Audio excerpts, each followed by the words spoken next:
अयोध्या में आखिर ऐसा क्या हुआ कि बीजेपी वहां पर चुनाव हार गई? अयोध्या में सिर्फ राम मंदिर बनाने पर ही ध्यान दिया गया? क्या जनता के मुद्दों की अनदेखी की गई, जिसकी वजह से बीजेपी को राम की नगरी में हार का सामना करना पड़ा? 2024 में लोकसभा चुनाव में समाजवादी पार्टी के अवधेश प्रसाद ने बीजेपी के लल्लू सिंह को 54,567 वोटों से हरा दिया। सवाल है, जब अयोध्या में राम मंदिर बन गया, प्राण प्रतिष्ठा हो गई, world class airport, railway station बन गया, बावजूद इसके बीजेपी अयोध्या क्यों हार गई? इसी की पड़ताल करने के लिए इंडिया न्यूज ग्राउंड जीरो पर पहुंचा और महंत राजू दास से बात की तो उन्होंने अयोध्या वासियों पर कई विवादित बयान भी दिए। पूरे देश में नतीजे चौंकाने वाले भले ही थे, लेकिन अयोध्या के नतीजों ने यहाँ के संत महात्माओं को भी पूरी तरह सत्ते में ला दिया है।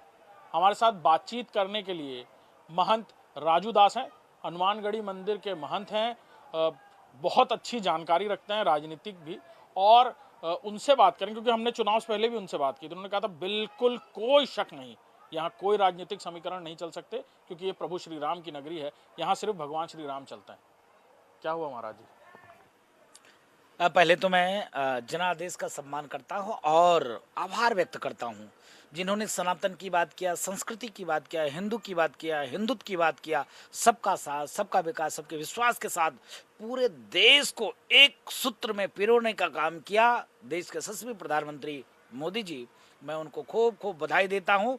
हनुमान जी के गदा उनके साथ था, विरोधियों ने पूरी ताकत लगा लिया, पूरी ताकत, जितने चोर थे सब एक मंच पर आ गए, फिर भी मोदी को हटा नहीं पाए, मोदी को हरा नहीं पाए। मैं मानता हूं उत्तर प्रदेश में हम सीटें हारे हैं, मैं मानता हूं अयोध्या हम हारे हैं, लेकिन अयोध्या विधानसभा से अयोध्या वासियों ने मोदी जी को चुनाव जिताया।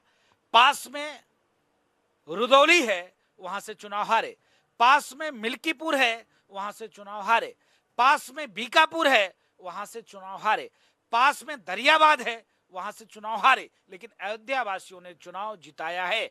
आप चुनाव के पहले मिले थे, आपने कहा कि महाराज जी कुछ ऐसा यहां चल रहा है, इस बार प्रत्याशी को हराने के लिए आपके कुछ लोग लगे हैं। हमने कहा ऐसा कुछ नहीं है, यहाँ हर व्यक्ति राम के हैं, रामत्व का है, सनातन का है, संस्कृति का है। दुख है इन कालनेमियों को लेकर, दुख है इन गिरगिट जैसे रंग बदलने को लेकर, दुख है जिन्होंने बाबर को वोट कर दिया, दुख है जिसने औरंगजेब को वोट कर दिया, दुख है जिन्होंने निहत्थे राम भक्तों की सीना गोली से चलने किया उसको वोट कर दिया, दुख है मुझको यहाँ के कतिपय कुछ लोगों से जिन्होंने कहा कि राम मंदिर वहां नहीं बन रहा है, उनको वोट कर दिया।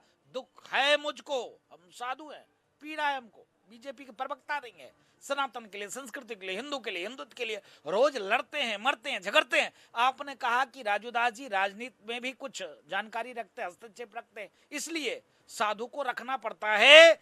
आज जो स्थिति परिस्थिति देश में घमंडिया गठबंधन के लोगों ने पैदा कर दिया, राम की बात कौन करेगा, रामत्व की बात कौन करेगा?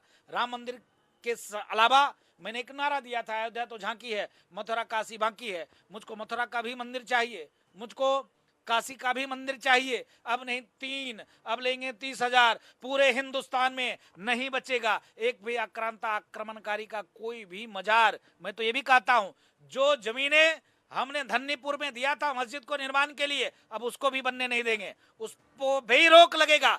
जब एक वोट मुसलमान हमको नहीं देता तो मैं उनके साथ क्यों रहूं?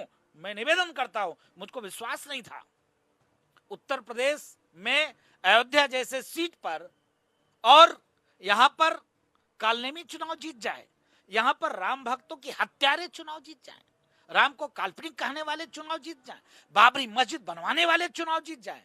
ये टीस, ये पीड़ा है। लेकिन मैं आभार व्यक्त करता हूं अयोध्या के विधानसभा के लोगों को जिन्होंने बीजेपी को चुनाव जिताकर भेजा है। और जिस प्रकार से एक सोशल पर मैं देख रहा हूं, अयोध्या के लेकर लोग गाली दे रहे हैं, उल्टी सीधी टीका टिप्पणी करें, उनसे मेरा निवेदन है कि आप ऐसे शब्दों का प्रयोग ना करें, क्योंकि चुनाव आएगा जाएगा, जीतेंगे हारेंगे, लेकिन दुख है कि राम का बात कौन करेगा, रामत की बात कौन करेगा, हिंदू की बात कौन करेगा, हिंदुत्व की बात कौन करेगा? जो हिंदू की बात करेगा, हिंदुत्व की बात करेगा, उसको आप चुनाव हरा दोगे, ये अच्छी बात नहीं है। पीड़ा। आप थोड़ी देर पहले बता रहे थे कि 40-50 हजार वोट, कभी कभी 1 लाख वोट से भी अयोध्या जीतता था। 5,000 वोट पे आ गया अयोध्या, बाकी 5 विधानसभाएं हार गए।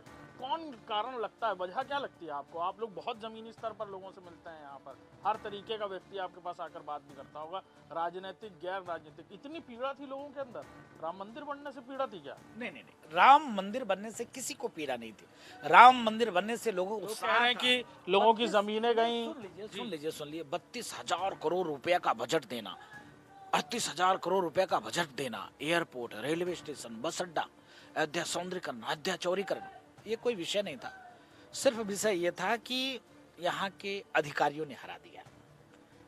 एसडीएम, डीएम, तहसीलदार, कानूनगो, लेखपाल सुनते नहीं थे, पुलिस प्रशासन सुनती नहीं थी, इस पर कोई चाबुक चलाता ही नहीं, इस पर कोई विषय पे चर्चा नहीं करता। नंबर 1। नंबर 2, कमी सिर्फ लल्लू सिंह जी में था।